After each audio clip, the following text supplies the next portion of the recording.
Өнөөдөр хэдүүлээ цаашин хөрөнгө оруулалтын позиц нэ.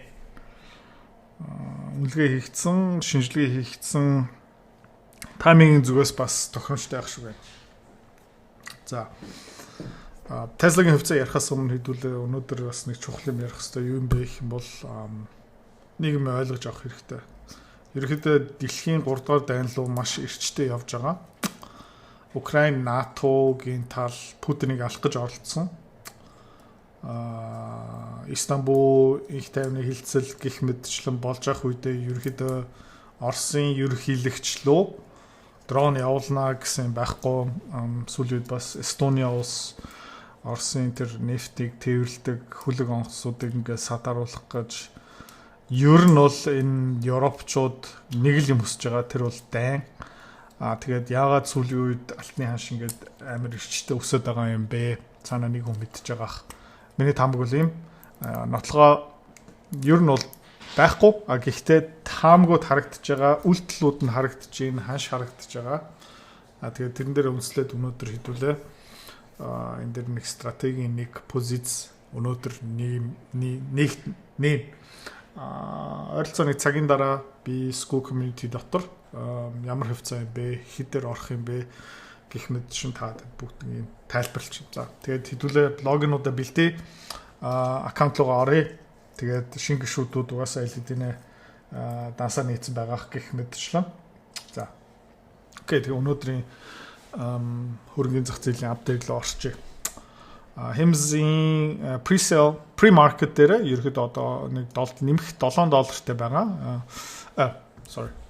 Tesla нэмэх $7 тайгаа 2% өсөлттэй. Тэгээд ерөөдөө энэ bull flag-аас ерөөдөө гарцсан. Таад нэг харж байгаа юм бол энэ шаргал зураас одоо ерөөдөө Tesla-гийн ханш 346 дээр нэгтгэхэд байх шиг байна. Нээлтийн үеэр тэ short mort хийсэн хүмүүс ерөөдөө жоохон cover хийгээд энэ бол нэг 350 хүртэл явах баха. Tesla дээр ямар нэг шинэ үйлдэл хэдүүлээ одоохоно хийхгүй. Энэ тренд лайныг ретест хийх бах. Тэгээд энэ 7 хоногоо сайн харж хэдүүлээ. Elon Musk бүтэн цагаараа Tesla руу ажилд орсон байгаа. Тийш төвлөрч байгаа. Хятад улсын өнгөрсөн бас жилийн өнгөрсөн сарын хугацаанд Tesla-гийн шинэ машины борлуулалт, машины registration-ы тоо ерөөдөө буцаагаад өсөлттэй байгаа. Тэгээд ер нь бол энэ 7 хоногт хэдүүлээ Tesla баг зэрэг нэмэх үгүй юу шийдвэрлэнэ. Тэгээд та зүгээр community дотор тайван хүлээж байгаарай. Хувьцааны харилцаа хөрөнгө олт тийм мөнгөөр мөнгө олох амар сонирхолтой байгаа ч тийм. Гэхдээ амар хэцүү. Хэвч хүмүүс нь ерөөсөж чаддгүй. Ягаад чаддгүй юм бэ гэх юм бол ментор багш байхгүй. Community байхгүй. Одоо сайн сонсоорой. Тийм. Би school community нээсэн. Тэн дээр юу зааж байгаа юм бэ гэх юм бол энэ толгоонд байгаа хөрөнгө олтын бүх чадвараар чамтай хуваалцаж байгаа. Тэрнээс гадна би ямар хувьцаа хизээ ямар ханшаар хэдэн хуваар авж байгаа юм бэ тэн дээр ил тавигдсан байгаа. Чи нөгөө дүр аж бол. За. Манай community-д нэгдсэн хүмүүс одоо 1 сарын байдлаар доллараар тийм ойролцоо 50-60% өгөөж аль хэдийн авцсан байна. За, чи миний энэ чадварыг сурмаар байгаа юм бол энэ видеоны эцэст тийм манаар алдна чам дэлгэн мэдээлэл өгнө. Тэгээд School Community дотор уулзъя. Окей. Энэ видео bull flag-аас бас гарсан. Pre-market дээр одоо зах зээлийг нэгдэг байгаа. Гэхдээ нээлтийн өмнөх одоо арилжаа явагдаж байгаа. Тэгээд ерөөдөө энэ resistance-аас гарцсан $134 дээр одоо явж байгаа. Жохон өсч магадгүй. Хүмүүс ямар таамагтай байгаа юм бэ гэх юм бол энд бол удахгүй хэдхэн хоногийн дараа Nvidia эхний улирлын тайланга тавина. Тэгээд ерөөдөө хүн болгон тэр тайлныг тэгсэн ядаж хүлээж байгаа. Яг гэх юм бол Nvidia-гийн ашигт ажиллагаа орлогоос хамаарат ерөөдөө энэ AI тийм ээ chip map data center-ийн борлуулалтыг яаж байгаа юм бэ? Эндээс ил болно. Тэгээ S&P 500 Nasdaq гих мэдшин ер нь Nvidia-гаас бараг тэр чигтэй хамаатай учраас хүн болгоны хүлээж байгаа. Хэдүүлээ Nvidia дээр одоохоно нэг юм нэмэхгүй Tesla-тай ерөөхдөө адилхан магадгүй маргааш Nvidia хасах эсвэл нэмэх магадлал байгаа. Гэхдээ энийг ерөөхдөө би таад дээр бас маргаашийн market update дээр хэлчихнэ. Oscar Health ерөөхдөө та ингэ харж байгаа юм бол бүх хувьцаанууд ерөөхдөө юм жоохон bull flag formation дотор явж байгаа. Oscar Health өнгөрсөн тавтахад 14 17 дээр хаалтын ханштай байсан бол одоо 14.86 дээр одоо явж байгаа. Энэ downtrend-а ерөөхдөө retest хийх бах. Магадгүй буцаагаад энэ downtrend line дээр ойгоод явж магадгүй. Тэгээд Oscar Health-ыг энэ 17 үеэр авсан 15 16 одоо 14-оор авсан хүмүүс битээ is okay. Энэ компани амар гоё компани, айгуу сайхан өсөлттэй технологийн компани. Тийм учраас энэ дээр нэг санаа зовох хэрэггүй. Энэ 12 13 доллар руу буурах юм бол хэдүүлээ юу их юм бэ гэх юм бол нэмж авнаа. Шинэ гишүүдүүд хэлмээр үг юу юм бэ гэх юм бол хэмс дээрээ биднээс өссөн үед нь авсан, тэрний дараа бас буурсан. За тэгээд буцаагаад ерөөхдөө тренд лайн дээр золох үедээ бид нар юу хийсэн бэ гэх юм бол эсвэл би ямар зүйлийг гаргасан бэ гэх юм бол нэмж аваарай. Тэгээд тухайд нэмж авсан хүмүүс нь хөөрхөн ашиг хийсэн байгаа. Энэ компани үнц нь өсөж байгаа. Хэрнээ хувьцааны хашин буурж байгаа тийм учраас ер нь бол энэ дээр хөрөнгө оолтын шийдвэр гаргах аюу амархан. Hems бас хальт энэ bull flag-аас гарч чадсан тийм ээ. Одоо pre-market дээр ойролцоогоо $56 дээр явж байгаа. Hems дээр хийх юм ерөөхдөө байхгүй. Миний таам юу юм бэ гэх юм бол жоохон өсөх бах. Sideways явах магадaltaй. Гэхдээ энэ downtrend буцаад үргэлжлүүлээд энэ downtrend line-тай дахиад золох баха. Ерөөхдөө нэг $52, $50, $48 юм уу $46 хүрчих юм бол хэдүүлээ юу их юм бэ гэх юм бол Hems-ээ нэмнэ. Hems-ээс хэдүүлээ хизээч бүхлээрээ бүтнээр нь гарахгүй шүү заяа. Үргэлж багцынхаа тодорхой хэмжээ гэхээ Hems дотор үлдээн. Окей. Тэгээд 5 жилийн дараа магадгүй 10 жилийн дараа энэ хувьцаанаас сална шүү. Окей. За нэг сонирхолтой юм энэ quantum хувьцааны bubble тий IonQ $47 тий 5 дахь өдөр ерөөхдөө нэлээд хүчтэй өссөн. Одоо pre-market дээр бас өсөлттэй явж байгаа. Тэгээд ингээд өөр нэг компани хувьцаа D-Wave тий 5 дахь өдөр $18.80 хаалт хийсэн. Одоо 19.50 дээр явж байгаа. Энэ одоо хаа хүртэл явах юм бол доо би гайхаад сууж гин. Групп дотроо ерөөхдөө хэдүүлээ бас нэг 3 юм уу 6 сарын дараах put option оролдож үзэх юм уу баг дүнгээрээ маш баг дүнгээрээ багцын магадгүй 0.5% орчим уу те хэдүүлээ жоохон туршиг судалгаад магадгүй put option авдаг юм уу судлаа явж байгаа Qubit байна, D-Wave байна, IonQ байна гурлаа ерөөхдөө компани тайлна хараад үзэх юм бол яаж орлогоо тайлгнаж байгаа юм бэ гэх юм бол амар бүрхэг засаглалын хувьд бол маш том асуудалтай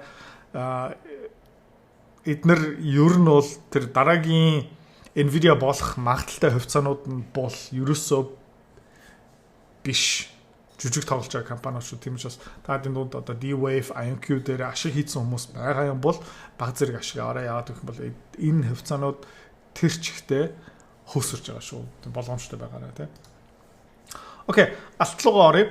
Алт ер нь бол энэ downtrend line дээр золгоод ерөөхдөө уналтаа өргөжлүүлсэн. Одоо буцаагаад энэ 3200, 3190, 3180 руу явах магадaltaй. Гэхдээ RSI-г харах юм бол нэлээд oversold явж байгаа. Магадгүй маргааш нөгөөдөр bounce хийч магадгүй. Тухайд хэдүүлээ Mica Metals-ийн хувьцаа яах вэ?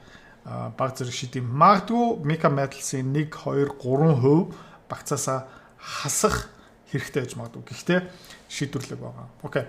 Core mining ерөөхдөө 1, 2, 3, 4 удаа resistance-тэй золгоод pre-market дээр 7.6 дээр явж байгаа. Магадгүй 7.4, 7.2 руу явах магадaltaй. Энийний наривчилсан дэлгэрэнгүй үнэлгээ ерөөхдөө маргааш гаргах чинь компани үнэлгээ ерөөхдөө дайггүй гарч байгаа. Алтны хаан шим амар пуужентаагүй байсан бол энэ компани руу хизээч хийхгүй. Энэ компани үйл ажиллагаа ер нь бол юм байгаа.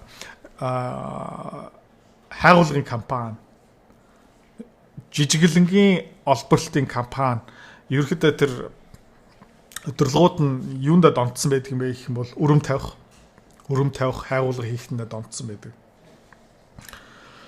Тэгээ баг ингээ компанийнхаа дансаа хоослох хүртлээ ерөөхдөө хайгуулга явуулдаг. Тэгээд компани маань ингээд дампуурч эсвэл шинэ хвцаа гаргаад байдаг.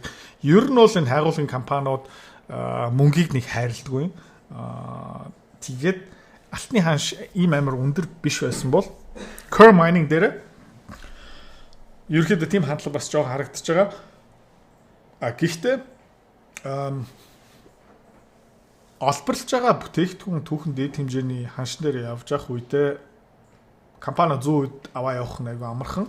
Тэгээд сүүлийн үед Core mining-ийн удирдлагууд нь ерөөхдөө бас дэжгүй арга хэмжээ авч байгаа. Тийм учраас хэзээ нэг цагт тийш хідүүлээ орно. За Mica Metals ер нь бол энэ арай хурц uptrend line дээр явдаг байсан бол ерөөхдөө арай хурц биш uptrend line дээр явж байгаа. Ерөөхдөө энэ resistance дээр золгоод одоо магадгүй нь 13 руу 13.2 13 руу яваад тэгээ буцаагаад өсөлтөө үргэлжлүүлэх магадaltaй хэдүүлээ зүгээр харъя. Энэ компани дээр нэг айх юм хэрэггүй. Компани үргүй, cashтэй. Австралид олборлолоо явуулж байгаа.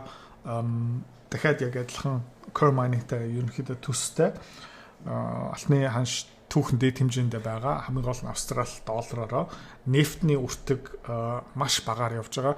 Тийм учраас энэ компаниудын гол үртэх нь хамгийн бага дээр нь явж байгаа. Борлуулж байгаа бүтээгдэхүүн бараг боломжтой хамгийн дээд ханшин дээр явж байгаа учраас энэ компаниуд бүгдээрээ ер нь бол ашигтай ажилланаа. Үртэй биш юм бол тий. Mica Metals, Core mining ерөөхдөө хоёулаа гайгүй. За, окей.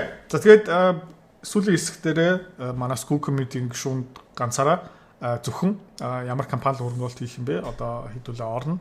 Тэгээд бусад хүмүүс нь тэгээд School community дотор эргээд уулзъя. Нэг юм хэлэхэд 6 сарын 1-ээс манай School community-ийн сарын өртөг $29-оос $39 өсөж байгаа шүү. Тэгээд тийм ч бас та гишүүн болмаар байгаа юм бол одоо $29 гишүүн болоод үн ханшаа төгчжээрэй, тий?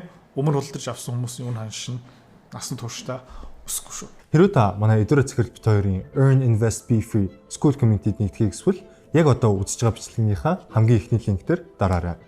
Линк дээр дарснаар манай School Community-гийн ерөнхий мэдээлэл гарч ирэх ба хамгийн түрүүнд та School дээр өөрийнхөө профайлыг үүсгэх юм. Профайлаа үүсгэхийн тулд та заавал нэг зураг, өөрийн овог, нэр болон мэйл хаягаа оруулах шаардлагатай. Профайлаа үүсгэсний дараа та Join гэж дараад Visa карта холбоно. Visa карта холбосноор сарын $29 төлбөр нь шууд татагдаад та манай community-д нэвтрэх эрхтэй болно. Манай community-д орж ирснээр юу байгаа юм бэ гэвэл одоо аль хэдийн 10 компанийн үнэлгээ, түүний Excel файл, давтамжтай ордог зах зээлийн шинжилгээ, судалгаа болон анхан шатны бүх суурь мэдээллүүд орсон байгаа. Мөн та надтай холбогдоод бүх зүйлээ асуух боломжтой. Хэрвээ танд сонирхолтой санагдчих байвал манай community-д нэгдээрэй.